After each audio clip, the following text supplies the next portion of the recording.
Hey everybody, this is Alex, and welcome back to another episode of The Oregon Bridge. Research has always been really important to me as a way to have a conversation about shared truth. And research was not a shared truth anymore.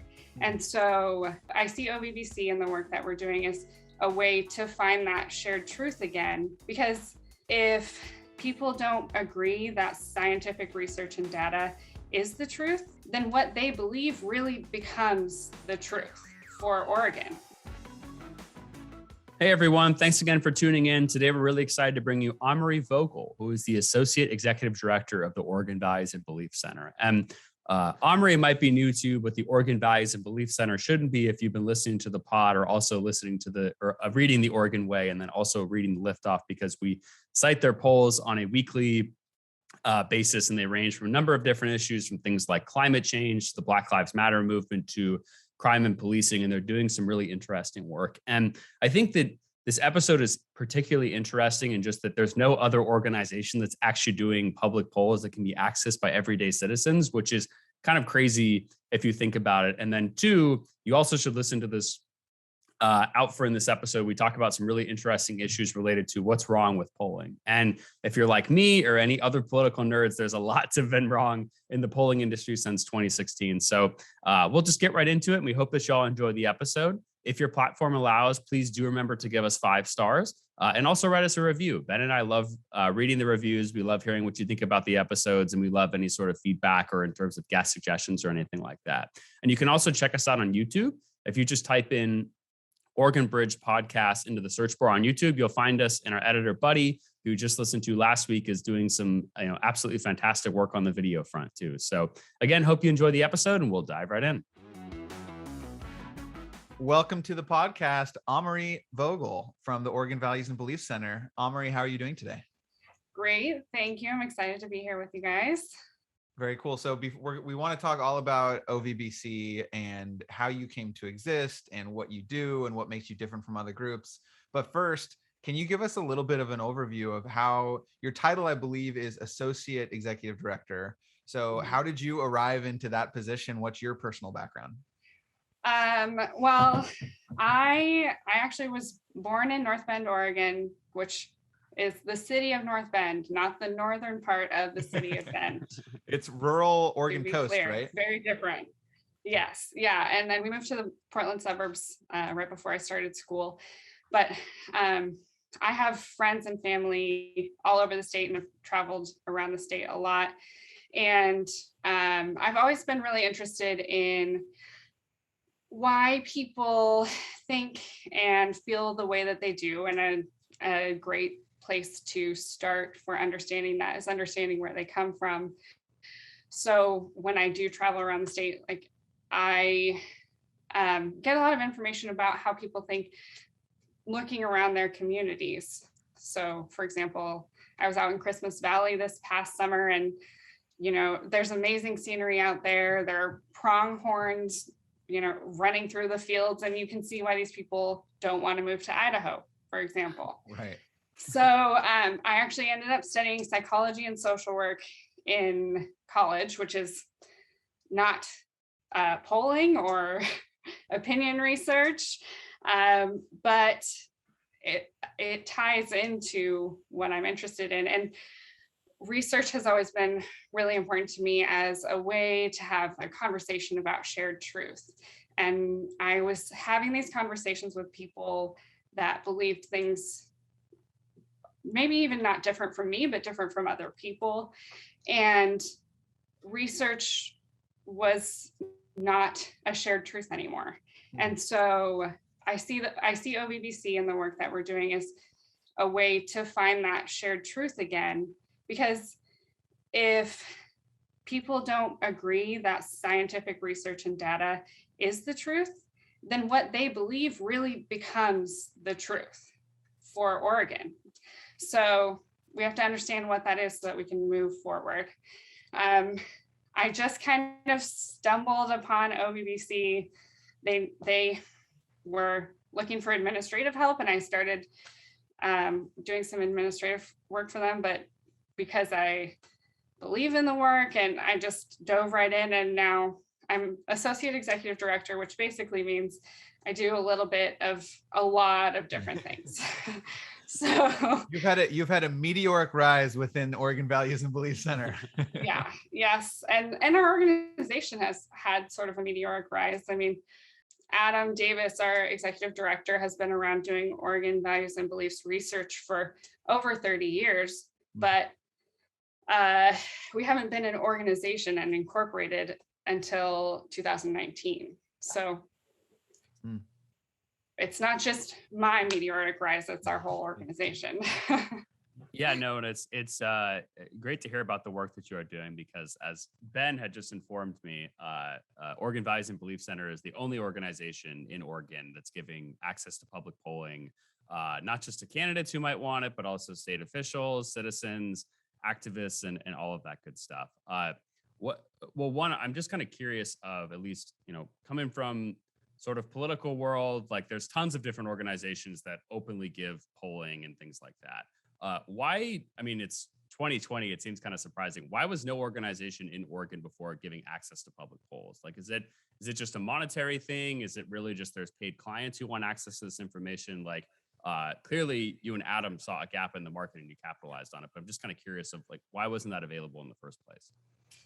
I mean, it's largely a monetary thing. It's expensive to do opinion polling. And so giving that away for free to people and organizations is not really rewarded in our capitalist markets.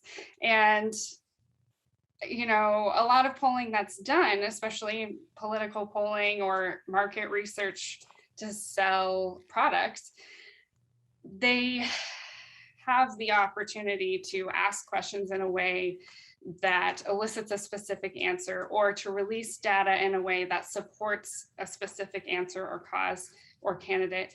And so we want to make it publicly available so it's a fair fight. One side can hold up the research and say, oh, it says this, but the other side can say, yeah, but it also says this, or, okay, but you're leaving out this other part that contradicts the message that you're saying. So that's what I gotcha. Yeah, one of my favorite polls ever, which I cannot believe any journalist published this, but they did publish this in multiple like major publications. It was something like 1/3 or 1/4 of Americans take showers in their pools, and this was like across major media publications. I was like, this seems ridiculous because not that many people have pools in the first place.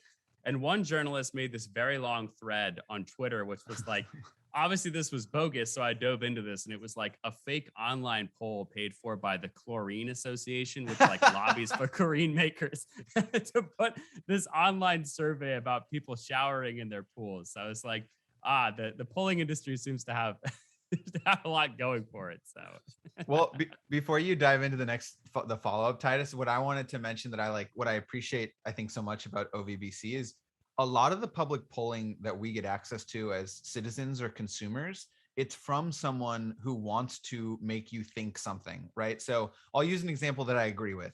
So in the last Liftoff newsletter, we showed polling from Data for Progress, which is a national progressive organization with an explicit purpose of helping progressive causes and progressive candidates, mostly which I agree with, right? Well, they came out with this polling on Build Back Better that says like, Build Back Better, Biden's agenda has a 54% net approval. So it's like approval rating in the 80s or 90s, which is awesome. And I do think that the agenda has a huge approval rating. But like, I also think that a Republican group could slightly amend the questions and the framing and have it come back with like, oh my God, this is a deeply unpopular proposal. And you also have to look at who they asked. I mean, right. That's just as important as how they asked the question. Which, like, it seems to me you don't care what the data says. You're neutral about what the results of the survey are. You're just trying to get an accurate sample of what the state believes. Exactly. And we're doing this on a monthly basis too. So especially right now when we have so many things changing with COVID and the economy and wildfires and climate change and everything that's going on, having this monthly data coming in that can help organizations with a quick turnaround is something that Oregon didn't have available to it. A lot of times, even when you pay for an opinion poll, you don't get that research for months after. So, yeah, and Now, can you walk us through a little bit about the methodology that Oregon Values and Belief Centers uses compared to maybe traditional polling firms?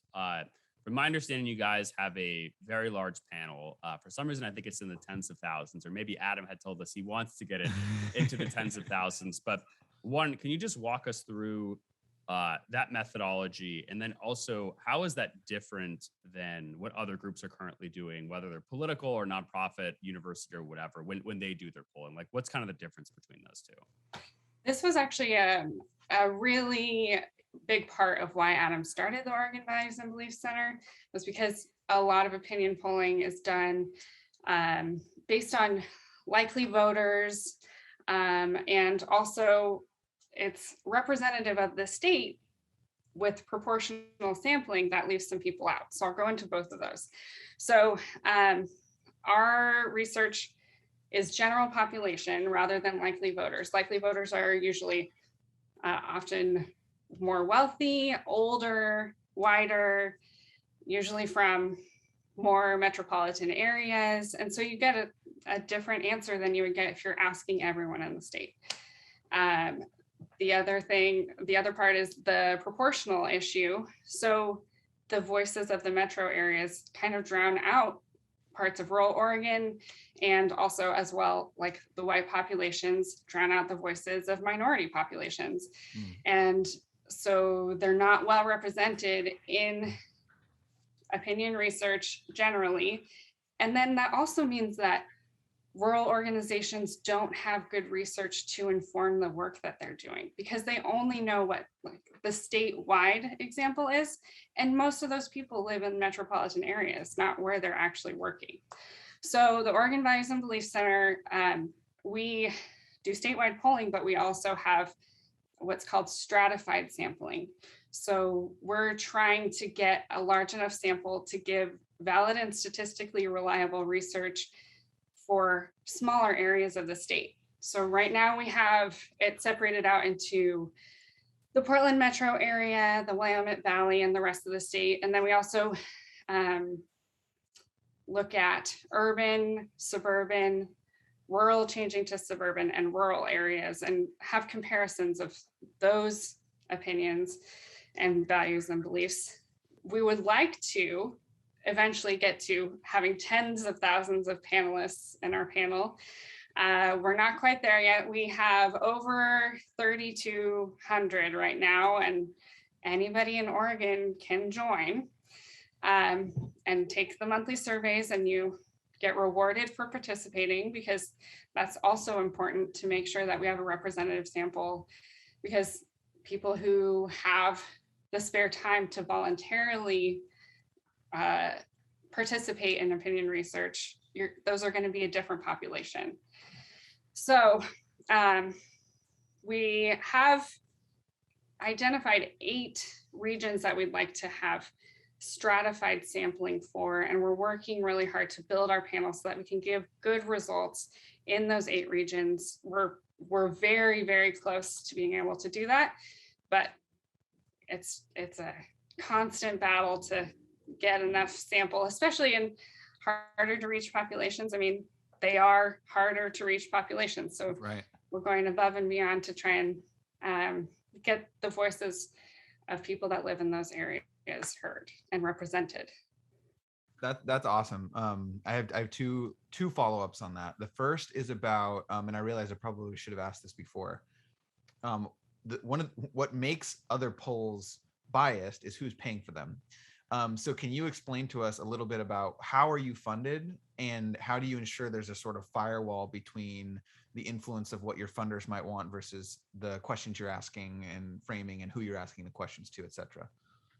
Yeah, so we are funded by foundations and private donors, but we have a set of donor funder principles. Those are also on our website in our About Us section, so anybody who wants to read through them can. But any money that is given to us, it's with the understanding that they will not be allowed to influence questionnaire development or results reporting, because it's really important to us that we remain independent and nonpartisan, because we're here for Oregonians. We're not here for a specific cause. So that leads to my next point. which is on the other side of it. When you've got this valuable research, we at the liftoff on the Oregon Way appreciate you've sent us some amazing data and visuals that we send out to our readers. I also know there's several other publications who use your data in their reporting and project it out.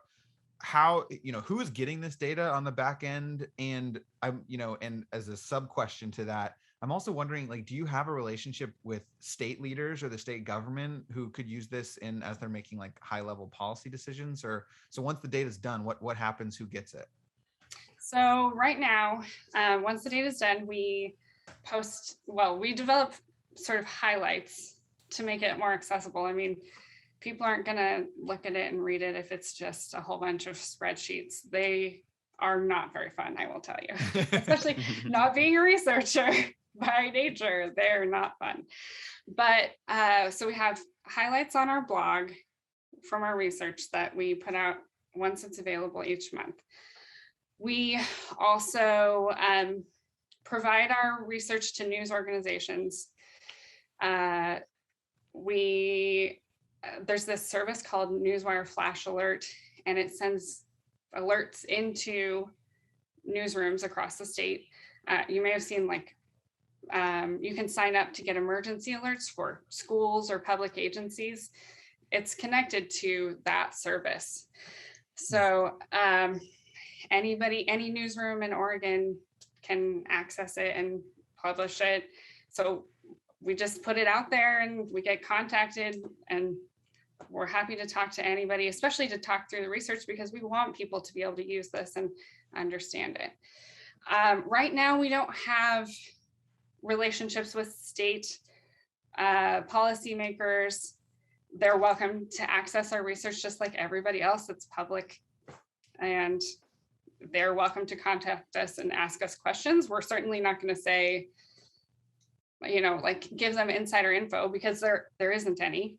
Right, it's already public. Yeah. So down the road, eventually, aspirationally, we'd love to have somebody that their job specifically is to bring our data to policymakers and work with them specifically and testify in front of the Senate and the House about our research when it's relevant. But right now we're still pretty small. We're working really hard.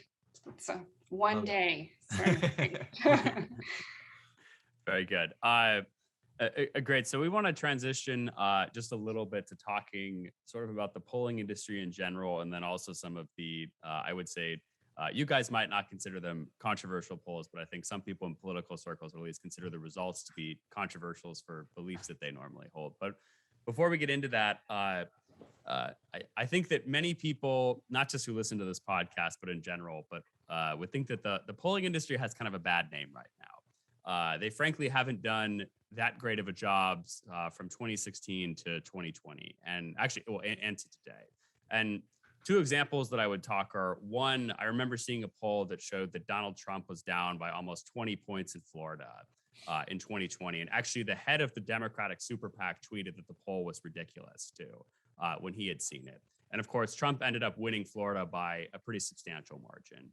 We also just saw the California recall polls, which show that Gavin Newsom was at serious turn and potentially being recalled and losing the governorship. And of course, I don't remember the exact results on the top of my head, but I believe he won by more than 20 points or something pretty close to that. So obviously polls were also dramatically wrong when it came to that circumstance. I don't want you to comment on the specific examples, but maybe just kind of the broader theme.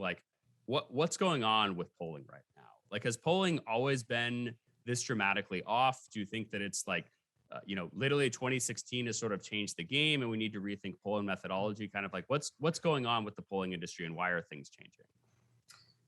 Well, there's been a lot of change, not just in the polling industry, but that has impacted the polling industry over the last 10 years. I mean, I don't know about you guys, but I know a lot of people that just don't answer their phones anymore. And that used to be the main way that they would do polling, is they would call people on their landlines because people answered their phones.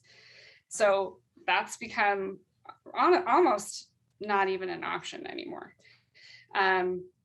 There are issues with how you elicit participation, whether it's online or mail, or there are text polls. I'm sure that you guys have seen, like, I get asked by Twitter to take surveys about ads all the time, and it's just fills up your timeline. It's everywhere, but it's because it's really hard to get people to participate anymore. And so that's part of why we have our reward system. What a lot of polling is doing now is moving towards these really big panel companies that polling or research organizations basically contract with these panel companies, and they send their questionnaire, and the panel company sends it out to their participants, and they'll have quotas for, this many people that are 18 to 29 and this many people that are in this income bracket.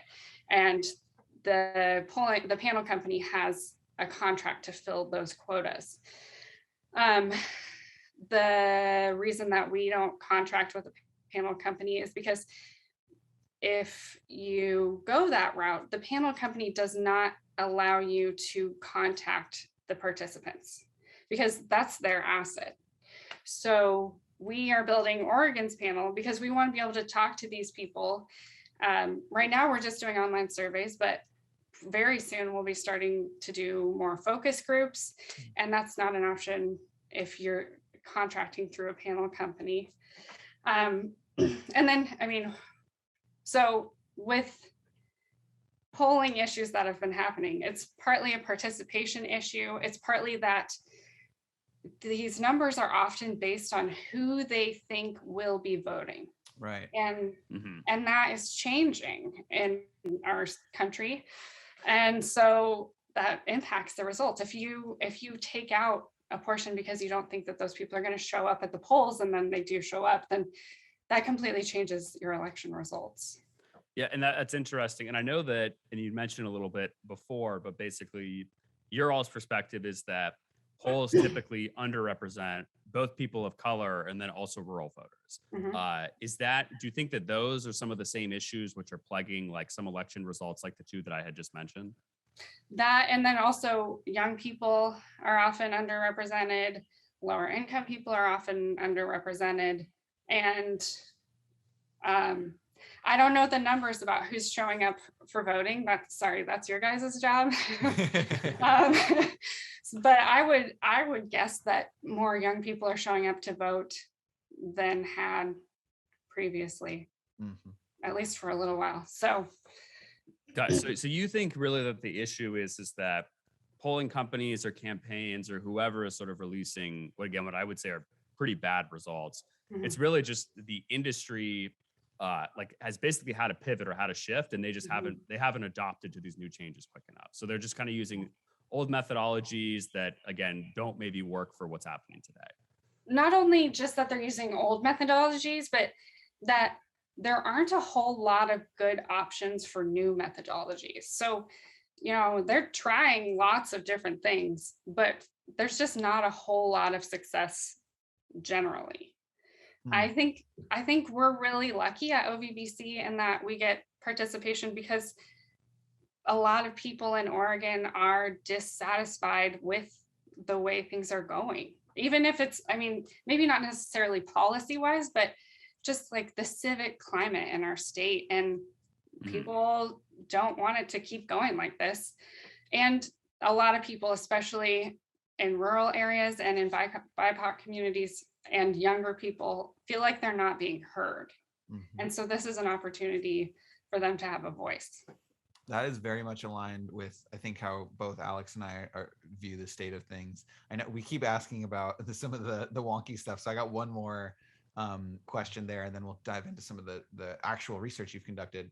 So as someone who works for OVBC and obviously understands public opinion polling better than nearly everyone else in the state. I wouldn't go that far. you could argue there's a low bar there potentially, but I am curious. So if you see a poll, for example, in the governor's race, knowing, I mean, obviously you'd want to know like what was the methodology, who did they talk to, etc. But just in general, do you trust polling that you see coming from, not the campaigns, but from like a newspaper? Or do you think we should, as consumers, treat those with some pretty deep skepticism because of the reasons that you and Alex just discussed? Well, so first of all, I look at the sample size because that matters. I mean, technically you can have a representative sample that is fairly small, like 600 people is a pretty representative sample for Oregon, but that's not that many people. Right. And the more people that you have, generally, the more likely your results are to be accurate.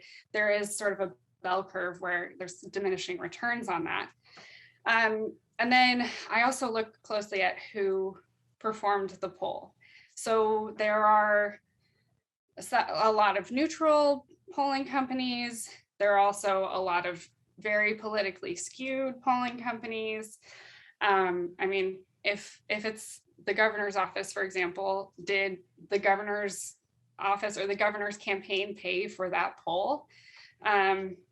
So it depends on those things. It depends on, where they asked people.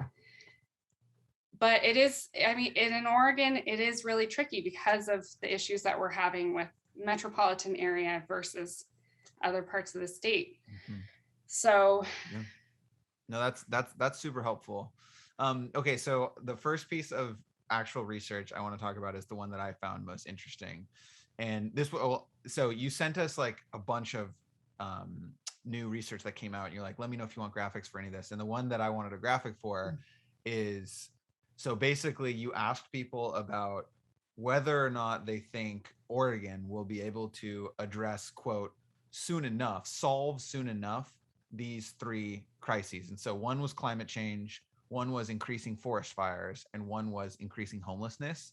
And overwhelmingly, by like not even really close, most people said either there's a very small chance or not a chance at all that Oregon would be able to solve those problems soon enough. In each of these, like, it's an average of like 5, 8, and 5 who said that we certainly will be able to solve it. So I've been thinking about that since it came out, because I think it underscores what you, I think, just referenced a little bit. I do think there's a deep sense of pessimism in Oregon about our civic culture and about our ability to solve big problems. And I do think that's a departure also from who we've been as a state, as like we used to be a place where like Oregon could do big things and we could innovate and do things first. And like we believed in our government's ability to organize and get things done. I'm curious what you make of that. If there's other things in your research that might indicate some of the reasons for this decline. But when you see data like that, that just sort of underscores a sense of pessimism, what do you make of it? Well, I think that the feeling in Oregon that people have that we can't work together, which, I mean, I'm not saying that we can't work together. I'm saying people feel like we can't work together. And I think that that is a huge factor in why people feel so pessimistic about this, about all three of those issues. I mean, people across the board agree that homelessness is the biggest issue that they want something done about, but everything that we're doing to try to deal with it is moving so slowly, and the problem just keeps getting worse. And this is a problem that we've been talking about for quite some time, and still it continues to get worse. So, I mean, growing up in Oregon, we've seen it get worse, and it's hard to feel like there's a whole lot of hope for it getting better when you've watched it come this far. I think people are pretty pessimistic about climate change as well, obviously. And I think that the summer of 2020 and 2021 were a huge factor in that as well. I mean, in 2020, there was an entire week where we basically couldn't be outside because of wildfire smoke. In 2021, we hit 116 degrees. Like, it's hard to, and it's also hard to think that even if Oregonians could work together, we can't solve this problem by ourselves. So No, for sure. I'm not surprised, but it's saddening, I would say. On the other hand, it makes me a little bit hopeful, because if these are things that we agree are a big problem and important and we need to solve them, then we have a better chance of working together to actually solve them. Yeah, on that note, 1% of respondents in your poll said that increasing homelessness is not a problem to begin with. So I was like, where do these people live? So Titus, Alex and I have actually never talked about this. So I am curious, you're a conservative person. Do you see, like, do you think that this is about like who is leading the state? Do you think this is a Democratic problem? Like my guess is that this would probably look similar in many states, if not most or all states. But what do you, Alex, when you look at those numbers and you see pessimism, like what is your interpretation? Yeah, no, I completely agree. And one of the things I actually found most interesting about this poll in specific is that there's, I love the idea of there's not a chance, which those, I guess, are just the ultra pessimist. Which is like one in five people who said, yeah, I was going to say for most of the polls, the not a chance matches up with almost a good chance. There's variance for sure in two of them, but it's like a lot of people just think we have no ability to solve issues anymore. Kind of, it looks even like no matter what the issue is. But yeah, I mean, I don't see this as particularly surprising. I imagined if you had a lot of red state voters, you would probably feel somewhat of the same thing, right? Like, why are these people not getting these issues done? I mean, for example, even if you're in a red state, total Republican control, but there's an overflow of hospitals or something like that, and people can't get hospital beds for cancer treatments, like, you're probably like, what is going on down there? Like, how are we not addressing these issues? Like, we control everything. We should just be able to do this.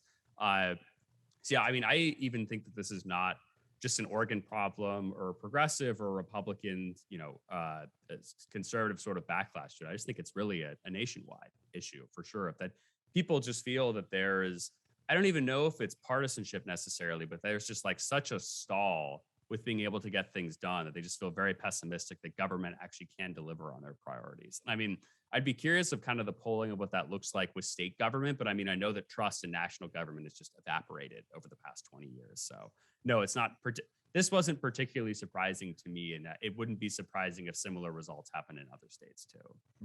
I will say also something that did surprise me about these results is that usually younger people are more optimistic about most of the problems that we face, but that was not necessarily the case for a lot of these questions, and particularly homelessness. Younger people were much more likely to say that there's not a chance that we'll solve this problem than older people. Wow. That is so sad. Jeez. Not to be a downer. We're like, wow, this is a very sad Sunday that we're recording on. The rain's coming back. Yeah, it's just the doom and gloom sets in. I did want to ask about one poll in particular, which I found particularly surprising. This poll with this question that was asking, what impact did the BLM, did the Black Lives Matter protests have in your community? And I'm looking at the numbers right now, and it says 19% positive, 29% positive and negative, 22% negative, 22% no impact, and 9% don't know. I kind of want to just get rid of the no impact and don't know people and focus on those other three sections.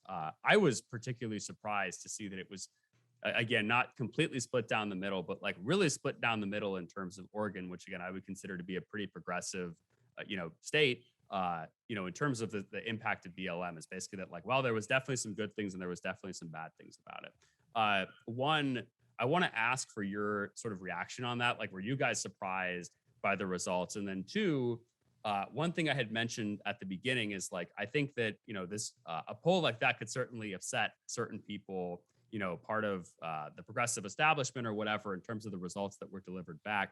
Have you all received any pushback with some of these polls? You don't have to name any specific names, but like from interest groups or from powerful individuals or whatever, because it does seem like at least And again, I could look at polls that would maybe disrupt, some things of conservative thinking and on the progressive side of things too. So one, I'd be curious of just, were you, shocked kind of by these results? And then two, what's kind of been the feedback from what I would say maybe are some of these more polls with controversial results?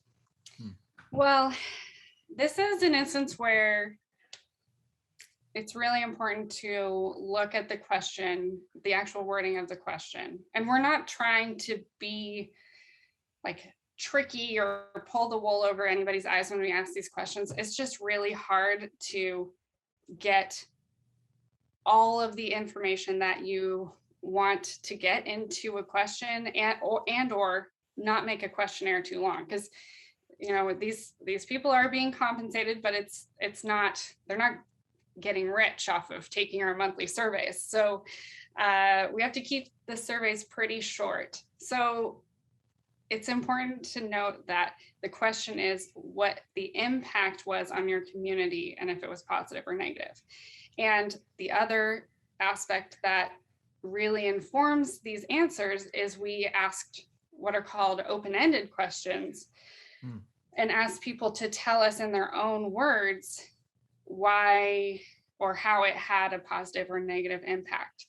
And so many of the people that said that Black Lives Matter protests had a negative impact also were saying that it was negative because of the way that it emboldened and empowered people with like white nationalist ideas and agendas. And there were people that talked about feeling unsafe in public, like BIPOC community members that felt like they were unsafe in public because white people were more angry and were more likely to confront them in certain ways. And people also talked about sort of learning things about their friends and neighbors that you can't unlearn. Like finding out that people have these biases, you thought like they were your best friend, whoever, and then you find out that they have certain biases that you just really don't feel like you can sit with them the same way that you could before. For sure. So we haven't actually gotten any pushback. Nobody has said anything at all about it. So yeah, it's important to read what people actually have to say about it. I could even try and find you a good quote. Yeah, here we go. So this is someone from Union County. Okay, rural. And they said, I don't think they've had a dramatic impact in my community, but I think shaking people out of comfortable blindness to the inequities in our systems and government is good. Union County is pretty white, not accidentally either if you look at the history, but I hope that it helps make the place slightly more tolerant and aware. So that's like an example of a positive impact. Let's see. It seems like unpacking an individual's reason for what they selected could vary wide. Like, cause she said no impact, but seemed to favor the movement, for example. So that's really interesting. Yeah. Yeah. So I wanted really have to look at people's reasons why in that case. I want to ask one more specific research question, then a broader question for you. And this one we'll end on a more hopeful, more optimistic question. And this, I think, to me, truly was one of the most surprising pieces of research that I've seen published from you all. And the question was, which statement do Oregonians agree most with? Statement one is economic growth should be given priority, even if the environment suffers to some extent. That's part one. Statement B is protection of the environment should be given priority, even at the risk of slowing economic growth. That was by an overwhelming margin, all of the 4 regions of the state that were polled, urban, suburban, rural to suburban, and rural, over 73% or higher agreed with the statement that the environment should be given priority, which is like again, I think that's something that would be a historical Oregon value, like dating back decades. Oregon was perceived as an environmental state. But I'm actually shocked to see that in rural Oregon, 73% of respondents thought that the environment should trump economic growth to some extent. So I thought that was a hopeful and optimistic place of agreement across political and geographic boundaries. So any insight or comments on those results? The environment and natural beauty in Oregon is really has been a consistent and strong shared value among Oregonians. I know that there have been some challenges to that, especially with impacts from the timber industry. But if you look at, for example, how rural communities see what has happened to like the Bend area and the way that that's been developed, the things that they see happening there, talking about like trash in public parks and national parks and state parks and how they feel about that, it becomes less surprising that, they want to protect the beautiful natural areas near them, even though it may have an economic impact. Love that. So final broad question, and then Alex will close. You've conducted a ton of research at OVBC. You're constantly churning out reports and memos and graphics. Is there one or two high-level pieces of data or trends that you think would be important for civic-minded, civically engaged Oregonians to know about that might help them operate better within the system? What sticks out to you? One of my favorite sections that we ever did was the Greater Idaho movement, and we asked some questions about that and whether people in Oregon thought that counties should be allowed to join Idaho and whether they thought that would be a positive or a negative thing, and then also their thoughts about it. So another one of those open-ended questions where people could answer in their own words. And even though the majority of Oregonians didn't want to see these counties leave our state, the things that they had to say about why were really gave me a lot of hope for our state. People talked about understanding that these groups feel like they're not represented in the government in Oregon, that they understand that these people have different viewpoints and they may not agree with them, but that's important for our state to have a diversity of opinions and ideas and viewpoints, and also concern about what would happen to these counties if they did join Idaho. I mean, there's a lot of implications there. Idaho has not legalized marijuana and seems so far very opposed to doing so. And a lot of the rural counties that are in this group that would be joining Idaho have benefited from marijuana industry in their area.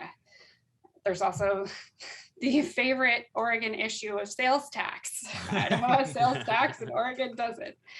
And then, the recognition that the metro area provides a lot of tax revenue that helps those communities. And what happens when those communities aren't the low end of tax revenue, they're middle to average?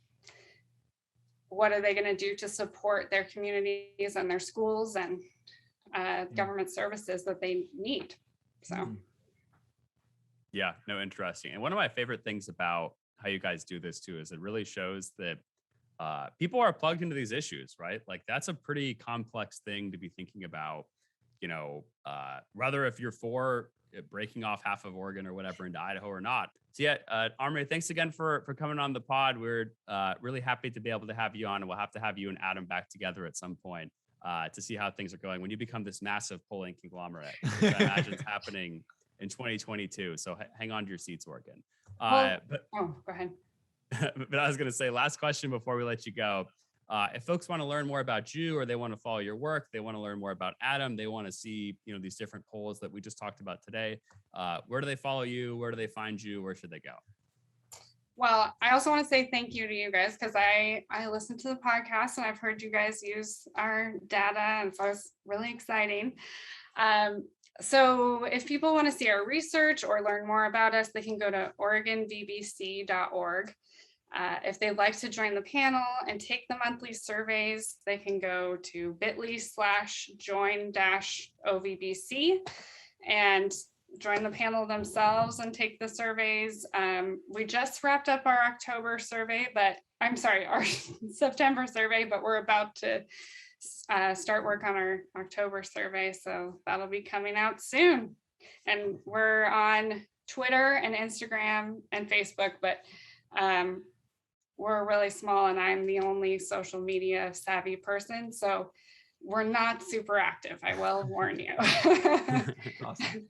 Well, it was awesome speaking with you. And thank you so much for coming on and sharing this insight. And I hope everyone joins the panel. Thank you, guys. All right. Great. Well, thanks for listening, everyone. And please remember to subscribe and give us a 5-star rating if you can. And we'll catch you next week. Bye, everyone.